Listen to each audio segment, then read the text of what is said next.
का चम्मच और हाथ में सोने का कटोरा लेकर जो पैदा हुआ हो, उसको बेरोजगारी का दर्द का क्या एहसास होगा।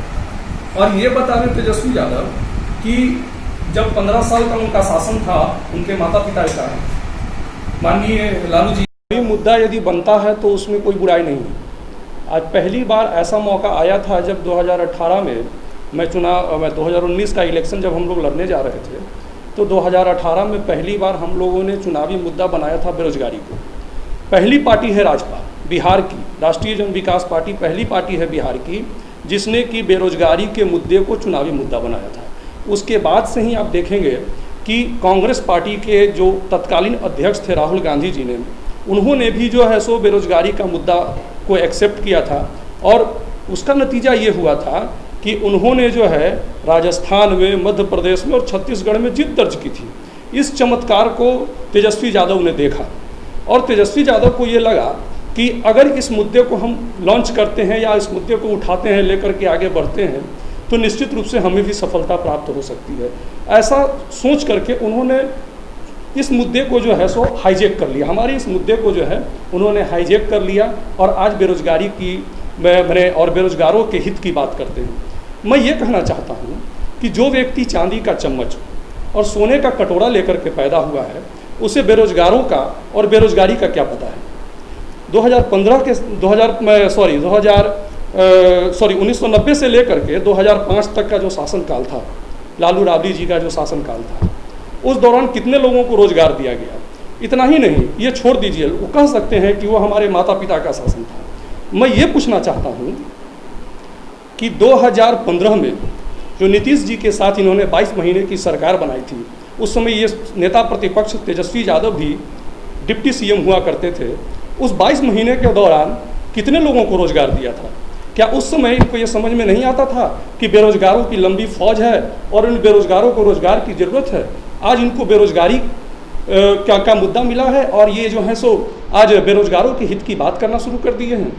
तो कुल मिलाकर के कहना ये है कि इनको जो है एक बैठे बिठाए राजपा की ओर से जो मुद्दा मिला, उस मुद्दे को इन्होंने एक्सेप्ट कर लिया है और इस मुद्दे को भुनाने चले हैं।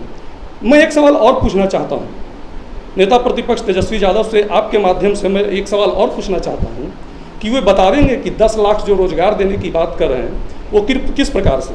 मैंने तो स्पष्ट कहा था कि साक्षात्कार लेकर के बगैर रिटेन एग्जामिनेशन के मैं गांधी मैदान में शिविर लगवा दूंगा और शिविर लगवा करके जो है मैं सीधे तौर पर साक्षात्कार करके और साक्षात्कार के माध्यम से मैं विद्यार्थियों को जो है सो ज्वाइनिंग लेटर बांट दूंगा। मैंने स्पष्ट कहा था। मैंने जो विभिन्न चैनलों को उस समय जो इंटरव्यू दिया था, उस इंटरव्यू में मैंने स्पष्ट कहा था ये बात। क्या नेता प्रतिपक्ष ये बात कहने को तैयार हैं? और 10 लाख नौकरी देने की बात करते हैं। क्या मात्र 10 लाख नौकरी देने से 2 करोड़ जो बेरोजगार है बिहार में, उनकी बेरोजगारी दूर हो जाएगी? ऐसा संभव नहीं है। और ये बतावें कि किन किन माध्यमों से वो रोजगार देंगे। मेरे पास पूरा डाटा है। आप मीडिया कर्मी हैं, आप लोग जो है सो चौथा स्तंभ हैं लोकतंत्र के। मैं आपके माध्यम से पूछना चाहता हूँ कि किन किन माध्यमों से वो रोजगार देंगे। मेरे पास पूरा डाटा है। मैं पर्यटन में कितना रोजगार दूंगा, मैं कृषि क्षेत्र में कितना रोजगार दूंगा, मैं कॉरपोरेट सेक्टर में कितना रोजगार दूंगा, सिंचाई विभाग में मैं कितना रोजगार दूंगा, ये सारा का डाटा है मेरे पास। क्या तेजस्वी यादव के पास ये डाटा मौजूद है? मैं पूरे बिहार में स्वयं मैं आज आकर के अपने कार्यकर्ताओं के साथ मैंने सर्वे किया था पूरे बिहार का, और पूरे बिहार का सर्वे करके मैंने डाटा बनाया था। और करीब 1.5 करोड़ लोगों को रोजगार कैसे मिलेगा अगले 5 साल में, इसका मैंने पूरा खाका तैयार किया था। ये पूरा खाका मेरे पास आज भी मौजूद है और आने वाले समय में मैं इसे आप लोगों के सम्मुख, जनता के सम्मुख मैं इसे प्रस्तुत करूंगा, तो ये सारी बातें स्पष्ट हो जाएंगी। तेजस्वी यादव ये बतावें कि सीधे तौर पर वो केवल कहते हैं कि 10 लाख हम बेरोजगारों को रोजगार देंगे, तो किस किस क्षेत्र में देंगे, किस किस विभाग में देंगे, किस किस विभाग में कितनी कितनी वैकेंसी है, क्या इसका सर्वे उन्होंने किया है? बिहार सरकार से इसका कोई लिस्ट उन्होंने मांगा है? और अगर मांगा है तो आज तक जनता के सामने ये प्रस्तुत क्यों नहीं हुआ? तो ये तमाम ऐसी बातें हैं जो स्पष्ट करती हैं कि इन्होंने हमारे मुद्दे को केवल स्टॉलिन किया है, केवल चुराया है, और चुरा करके इस मुद्दे को जो है जनता के सामने रख करके नौजवानों को भरमा करके और केवल वोट बटोरने का काम कर रहे हैं। कल के डेट में जब इनकी सरकार बनेगी तो ये निश्चित रूप से जो है किसी प्रकार का कोई रोजगार नहीं देने जा रहे हैं। ये अटल सत्य है, जैसा कि पिछले 15 साल और 22 महीने की सरकारों ने किया था। अगली भी सरकार अगर इनकी होगी तो यही काम वो करेंगे और केवल वोट बटोर करके सत्ता में जाने का काम करेंगे। सोने का चम्मच और चांदी का चम्मच और सोने का कटोरा लेकर के पैदा होने वाला कोई युवराज जो है वो बेरोजगारों का दर्द नहीं जानता है। ये हम जैसे बेरोजगारों का दर्द केवल हम लोग बेरोजगार ही समझ सकते हैं।